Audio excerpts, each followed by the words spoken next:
Hi friends, ഇതെൻ്റെ വീട്ടിലെ calathea plant ആണ് കേട്ടോ. എൻ്റെ വീട്ടിൽ ആകെ പിടിക്കാത്തൊരു പ്ലാന്റ് എന്ന് പറഞ്ഞു കഴിഞ്ഞാൽ അത് കലാത്തിയ പ്ലാന്റ് ആണ്.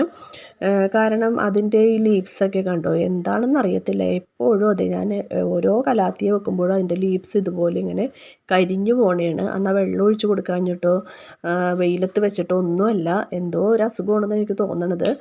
ഇലകരിയലാണ്. അതിന് എന്താ മരുന്ന് ഒഴിക്കേണ്ടതെന്ന് എനിക്കറിയത്തില്ല. അപ്പോൾ ഞാൻ കുറച്ച് യൂട്യൂബ് വീഡിയോസിലൊക്കെ കണ്ടിരുന്നു, ഇങ്ങനെ കലാത്തിയയുടെ ലീവ്സ് ഇങ്ങനെ കരിഞ്ഞ് പോണതായിട്ടൊക്കെ കാണിക്കുന്നുണ്ട്. പിടിച്ച് കിട്ടാൻ ഇത്തിരി പാടുള്ളൊരു പ്ലാന്റാണ്.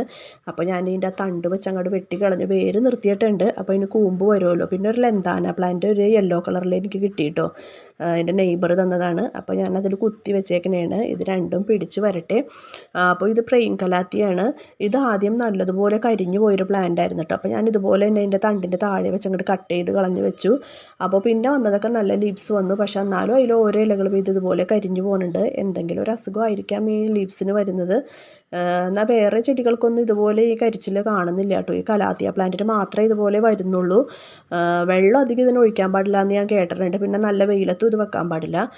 ഇപ്പോൾ മഴ തുടങ്ങിയതോടെ നമ്മുടെ പ്ലാന്റ്സൊക്കെ കുറച്ച് ഉഷാറായി വരുന്നുണ്ട് കേട്ടോ. വെയിലായത് കാരണം എല്ലാത്തിനും എത്ര വെള്ളം ഒഴിച്ച് കൊടുത്തു കഴിഞ്ഞാലും ഒരു ക്ഷീണം പോലെയൊക്കെ ആയിരുന്നു നമ്മുടെ പ്ലാന്റ്സിനൊക്കെ. ഇപ്പോൾ നല്ല ഉഷാറായിട്ടൊക്കെ വരുന്നുണ്ട്. കുറേയൊക്കെ കരിഞ്ഞത് നിൽക്കുന്നുണ്ട്. അതിൻ്റെ ലീവ്സൊക്കെ വെട്ടിക്കളയണം.